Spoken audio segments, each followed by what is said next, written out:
Supreme court का फैसला जो है, I think I wasn't expecting, मैं ये एक्सपेक्ट नहीं कर रहा था कि बहुत पॉजिटिव होगा। मुझे पता था सिटिंग ऑन द फेंस कि तकरीबन वैसे ही होगा।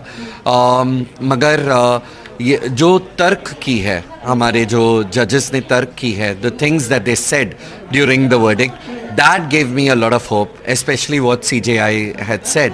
पहले हमें पता ही नहीं था सेक्स और जेंडर और सेक्सुअलिटी में फ़र्क क्या है, उसको स्पष्ट किया।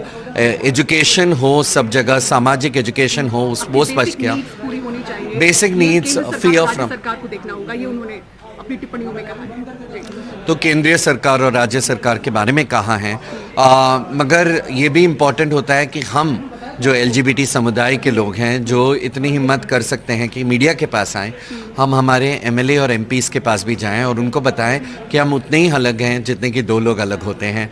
हम में कुछ हम ऐसा नहीं है कि हम में कुछ कमी है, हम बस अलग हैं और विविधता है हम में। बट इसका मतलब ये नहीं कि हम बीमार हैं या आप हमारे खिलाफ कुछ कह सकते हो। साफ तौर पे कहा हरीश, किसी भी तरह का जो भेदभाव आम दिन में आपके साथ होता है वो नहीं होना चाहिए, इस कम्युनिटी के साथ नहीं होना चाहिए। किस तरह का भेदभाव आप देख रहे हैं कि आज भी एग्जिस्ट कर रहा है? हमारा बहुत बार हम जब घर लेने की कोशिश करते हैं कपल के, तो हमें भाई बन के लेना पड़ता है बहुत बार। ट्रांसजेंडर लोगों को, हिजरा समुदाय के लोगों को बहुत सारे जगहों में घर नहीं दिया जाता है। बहुत बार हमें राइट ऑफ एडॉप्शन नहीं है। हम बहुत सारे बच्चे जो हैं अनाथालयों में पड़े रहते हैं और यहाँ पे हैं कम्युनिटीज़, और वो बच्चे तो हेट्रोसेक्सुअल रिलेशनशिप से बने हुए बच्चे हैं, वो अनाथालय में पड़े हुए हैं। हम चाहते हैं कि वो एडॉप्शन का राइट मिले हमें। ये जो मैरिज इक्वालिटी है, ये शुरुआत होगा बहुत सारे राइट्स का।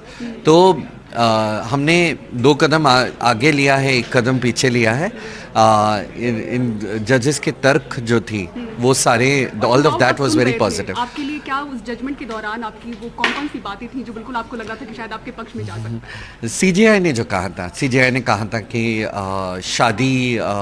शादी का भले ही हम ये ना दें, सिविल यूनियन के बारे में उन्होंने बताया था। फिर उन्होंने ये भी बताया था कि एडॉप्शन के बारे में बताया था।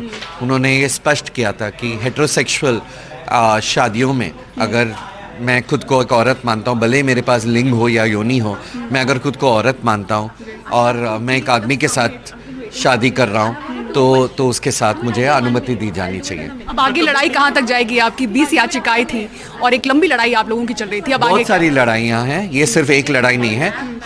मेरा और एक पिटीशन है सुप्रीम कोर्ट में, मैं लड़ रहा हूँ ब्लड डोनेशन के लिए। एलजीबीटी गे लोग ब्लड डोनेट नहीं कर सकते हैं, तो उसके लिए मैं लड़ रहा हूँ। और बहुत सारी ऐसी लड़ाइयाँ हैं जो हम लड़ते रहेंगे। एक positive takeaway Harish, last में एक पॉजिटिव टेक अवे आप इस फैसले से जुड़े हैं? Positive takeaway is the fact that we have moved forward. वो जो कमेंट्स हैं, हम कमेंट्स पे अगर अमल करें और गवर्नमेंट अगर अमल करें तो बहुत अच्छा होगा।